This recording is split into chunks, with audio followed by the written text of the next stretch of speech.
What's going on, everybody? You are rocking with the Trash Cats. I am, of course, Geddis, and I got Tong with me. What is going on, Tong? What's up? What's up? More big news today coming in from our team. We signed our franchise tag defensive end, Josh Allen, the real Josh Allen, as you say, not The the fake real one, Josh Allen. The real Josh. to a pretty huge contract. It makes him one of the highest paid defensive linemen in the whole league. So, yeah, we're Talk here to to me. break Talk it to me about down. this contract. Talk to me. Tell me what he got paid and what is it looking like. So, he signed a 5-year deal, $150 million total money. Um, and it breaks down to about a 3-year deal with $90 million guaranteed. How does that Um, work out? Like how does that lay out? Because I know a lot of people now they look at it and they'll look and they'll see 5 years, $150 million, and I'm seeing on my Twitter feed, some of my Twitter feed and some of my Facebook feed, people saying like this is a lot of money to give this guy. So break that down. yeah, so like I said, it breaks down to a 3-year deal. They can get out of the deal after the 2026 season, Mhm. um, without owing him anything after that. But so this year he's getting a $32 million signing bonus. Mhm. Um, his base salary will be 2 million fully guaranteed this year. Next year, base salary is $32 million fully guaranteed, and then his 2026 base salary is $22 million, 10 and a half is fully guaranteed today, and then 11 and a half becomes fully guaranteed in March of 2026, which is the first day of the new um, NFL year Makes of that sense. season. Um, and then everything after that is not guaranteed. And he also has, workout bonuses and roster bonuses that figure into that number. But yeah, so it's to me it's a pretty fair deal. I think he got a little bit more than what Brian Burns got from the Giants. Right. Um, and they're pretty comparable players, elite defensive players in the first rookie contract. So first contract after their rookie contract. So yeah, I think it's a fair deal for both sides. Josh Allen's got the number that he wanted. I was hearing that he wanted to get like around $30 million a year Mhm. total money. That's what they gave him. And the Jags got a great football player for the next 3 years at least. So what's interesting about it? So I'm dual minded when it comes to the Jaguars, and the first thing I thought when I saw that contract was like, great, we finally signed one of the guys that we drafted. But then I was like, I don't know, 5 years, $150 million is a lot of money. 88 million guaranteed. I was like, well, the guaranteed money there, that contract is going to be an albatross in the future, or if it's not. So looking at it and seeing that it's literally just 3 years, $90 million, and they can get out of the deal if they want to, I Mhm. felt much better about that contract, because if he was to play through and he plays those 3 years and he does well, then we'll keep him. And if he doesn't, we can let him go and it won't be a large cap hit. I saw that there was a stipulation in some of that. He would I would have to go back and look at it, but he would still have to average around the same amount of sacks that he got on his last year.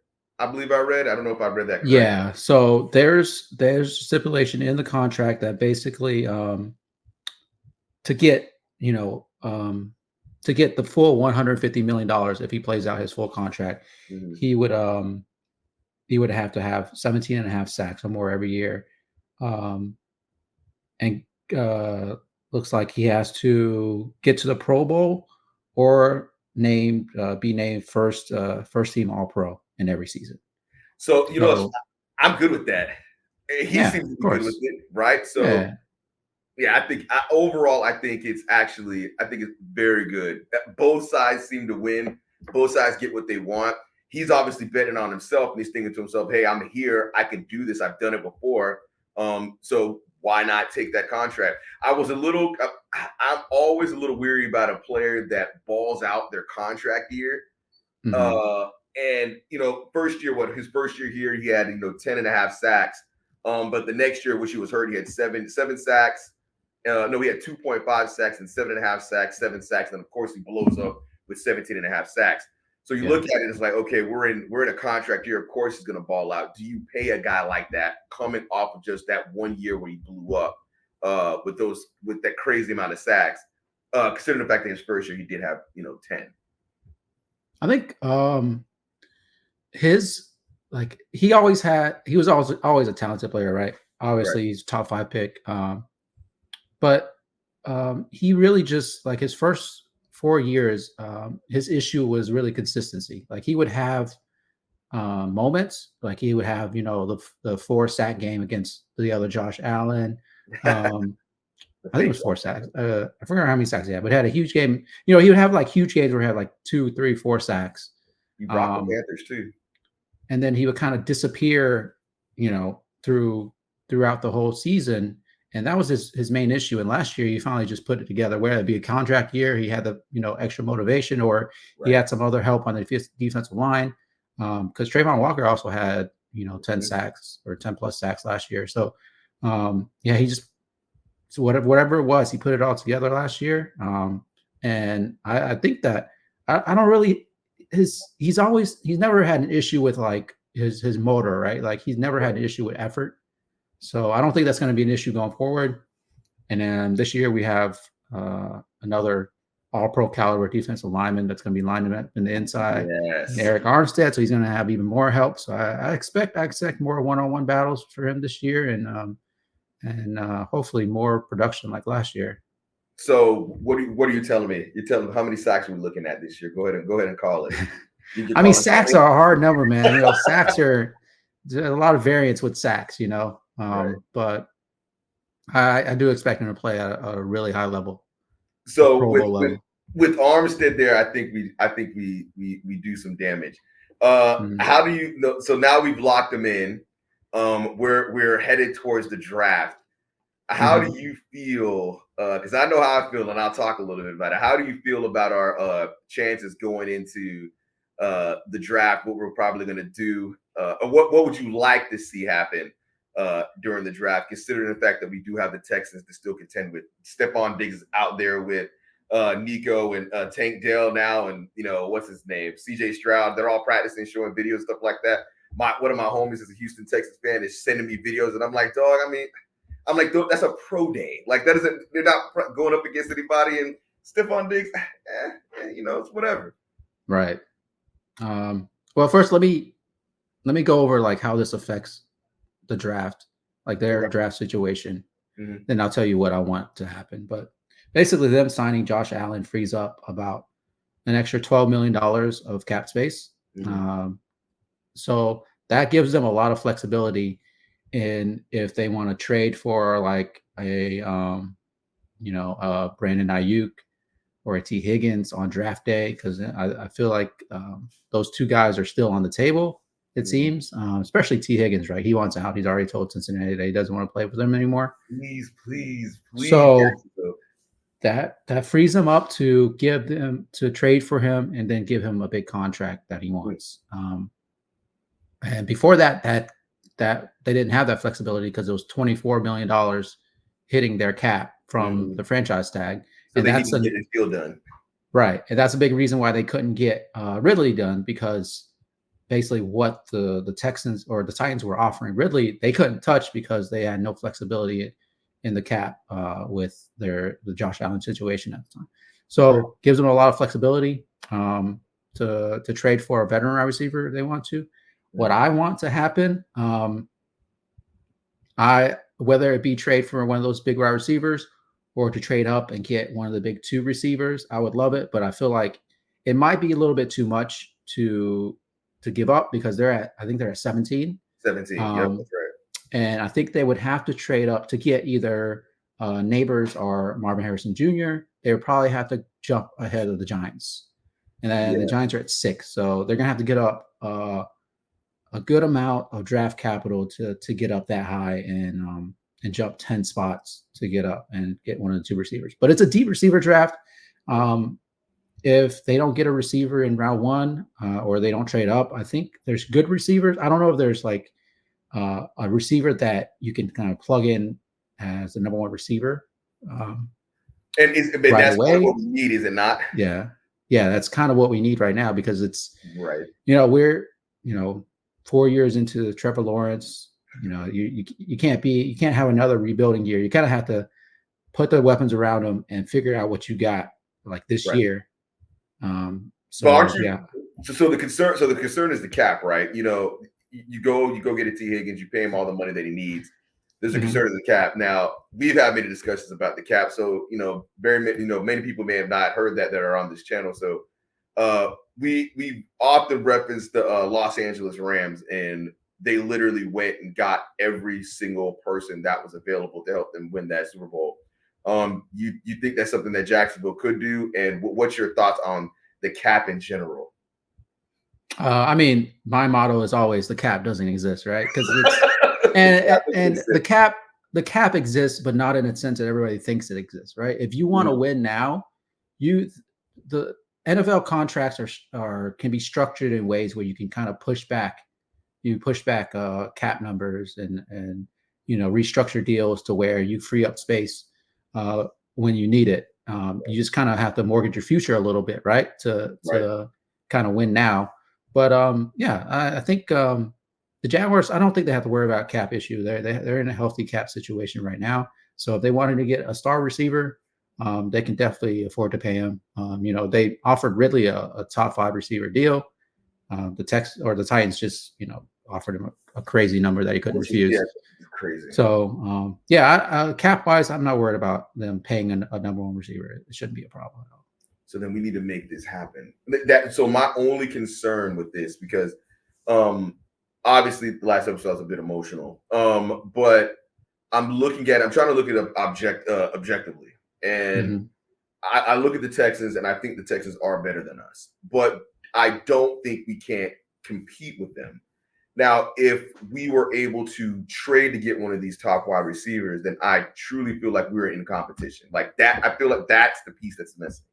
We get a true ones. We get a true one. We get T Higgins. I haven't really paid much attention to Brandon Ayuk, so I can't sit down there and say that that's like I'm willing to just be like that's it. But I'll take that because that's what everybody's saying, and that's what the Jaguars want to go after. I'll trust it, right? Go after that player, and then we draft another receiver. That would be awesome. I would feel confident if we were to get T Higgins or even got Brandon Ayuk, and then we got another receiver. I'm going into this season talking trash to the Texans. I'm going to this season talking trash to everybody now, and I would say I think we have a viable chance to win this, win the division. My concern is, and I think we'll probably do a video on this at some point, solely on this topic, is Trevor was going to have to get paid. Yeah. So if we know that he's going to have to get paid, I think that we just take everything, we throw everything we got at it right now, because we're going to have to pay him anyway. So Mhm. we're going to have to pay him. Maybe we just shoot to try to see if we can get something done in this year, because next year is 5th-year option, correct? Or we're Yes. already on it. No, next year would be his 5th-year Yeah, option. so, They would so have to. I think that in the next couple of months or the next month or so, they have to decide if they want to execute his option. and they're going to. There's Mhm. you can tell me this. One of my brothers is one of his friends told him that he thinks that what the Jaguars should do is to let Trevor Lawrence go, and we should run it with Mac Jones because we don't want to pay him. And I was like, that's the dumbest thing I've ever heard in my life. Well, he's from Jacksonville, he's from Jacksonville. No, I don't want to hear that. I want to ride with Trevor Lawrence, but I just want to make sure we put the pieces around him and we make a legitimate push. Because let's say we go ahead and get T Higgins and we sign T Higgins, and the next year they pick up the option, but they want to pay him, right? Because they don't want to wait after the option. Sure. There's going to be issues. Do we run the risk of losing players that we've got, or there's players we're not going to be able to get because of that contract we're going to end up paying him? I would have to look at the cap situation next year. Okay.